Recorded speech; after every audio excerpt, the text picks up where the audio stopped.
So the question is, would you like to see the Ram 4500 5500 truck in a pickup format?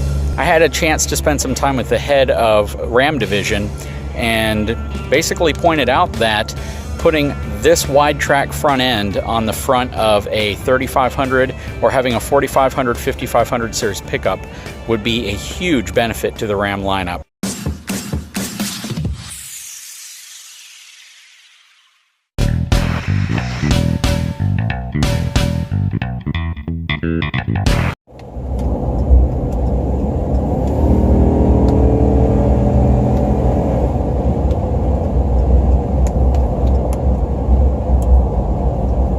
So just made my first stop in the Ram 2500 with the HEMI 6.4 liter. So far it's been a relatively comfortable drive. I can definitely say it is not nearly as harsh of a ride as my F450. So far the only thing that I'm missing is I wish I had spot mirrors. The truck doesn't have any, and you have to look over your shoulder kind of like you were taught in driver's ed. That's really the only feature so far that I'm missing. And I've been averaging a respectable 17.3 miles per gallon during this drive, so it's not too bad. Let's hit the road again. So what's going on, guys? I am sitting behind the wheel of this 2018 Ram Laramie Sport Package.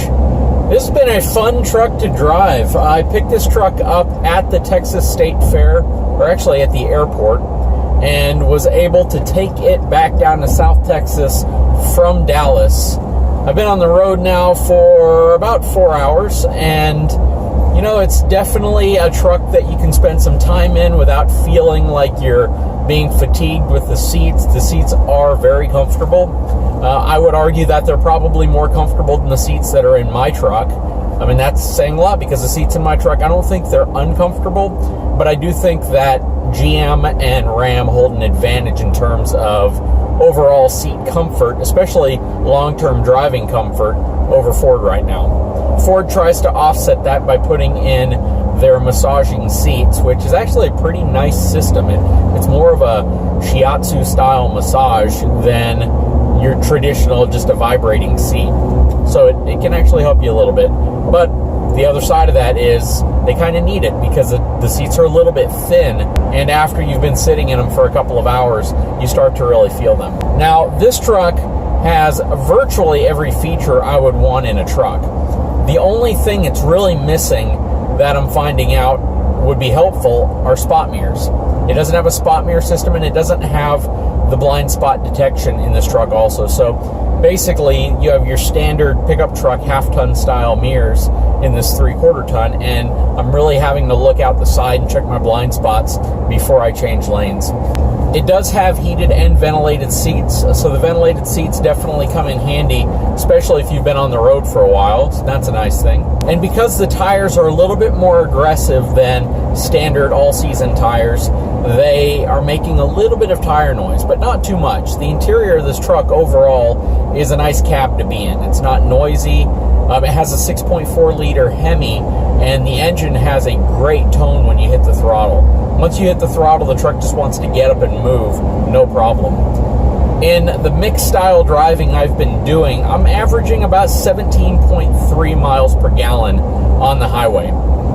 Now keep in mind, traveling from Dallas down to South Texas, you encounter several cities where you're going to have to slow down, or you're just going to get stuck in heavy traffic. Right now, I am on the north end of Austin, coming into Austin. So I'm actually not in Austin yet, but I'm very close to being in the main central portion of Austin, and then I'm going to be going through the downtown area as well.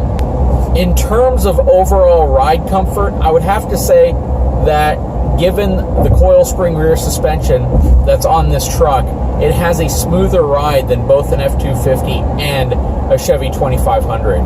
And it's doing an effective job of absorbing expansion joints, any of the rough road that I'm going over. It feels like a slightly stiffer half-ton, if that makes sense. It's a comfortable ride, but you can still tell that you're in a 3/4 ton truck. One thing I really like about the infotainment system. In this specific package, it does have navigation. It has an 8.4-inch Uconnect system, which if you saw my video of the Texas State Fair, you'll see that interior shot of this truck.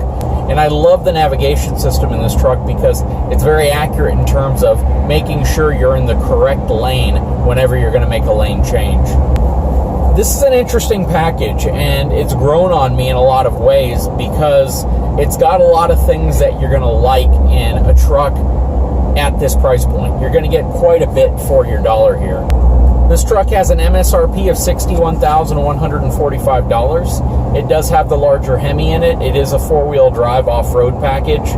It is crew cab with the short bed, but it also has the ram boxes on the side, and it's an easy truck to maneuver. The turning angle on this truck is really good, so you have a truck that can maneuver through parking lots a little bit better than you would expect.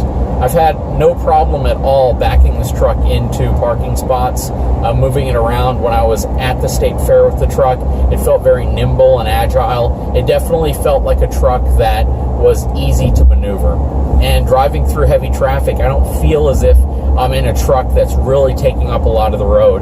When I drive around in my 450, you have to pay extra attention because, of course, you have pretty much an extra foot of width on each side of your truck.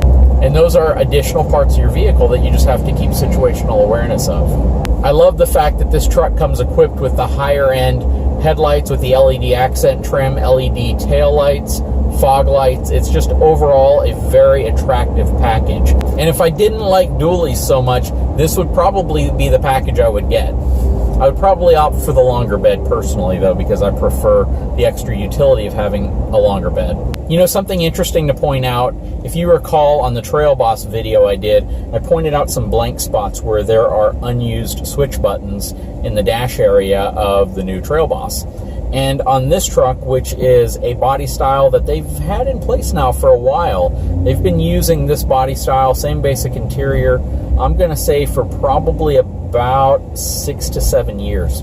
And the dash area where there are buttons in the center console, there are a few blank spots. And I'm not as concerned about the blank spots in this truck. They don't bother me, mainly because I can repurpose them. They're not flip up and down switches that if you leave it blank, you essentially have just something that's kind of useless. In this truck, you have spots that you can add little LED lights. If I want to add an alarm system to this truck, if I want to add my own button or switch to put fog lights or brighter LED lights, whatever I want to do on this truck, I can use those spots. And I like having that type of blank spot. What I was critical about the Trail Boss is it's not just a blank spot, it is a blank switch that doesn't have a function. And that was my main concern there. So again, it's not the fact that it's a blank spot, it's the fact that you can't really repurpose it as anything. On this Ram, I could easily mount something in that spot and it would essentially give me an active switch at that point. So that's something I do appreciate about the way they do the switches in this truck. Now, I think they're probably going to move away from that with the 2020 Ram HDs because on the half-ton trucks, you don't get those blank spots anymore. They're switches, and you only get the number of switches as you have accessories. So you're not going to have an extra switch that's not being used for anything. You're just simply going to have a switch panel that only supports the number of switches that are currently being used for different features on the truck. But what I like about this system is because they're buttons, I can simply throw a button in the place of one of the blank areas and I'll have an active functional button at that point. Anyways, guys, please take a moment, subscribe to my channel. It means a lot to me. Give me a thumbs up if you'd like to. I'll talk to you again very soon. So some places have problems with love bugs. Some places have problems with mosquitoes. Down here, we get butterflies.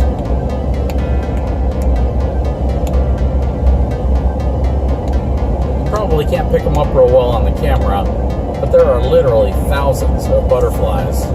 Most of them go harmlessly over the top of the truck to impact the car behind me, but as you can see, that's not always the case.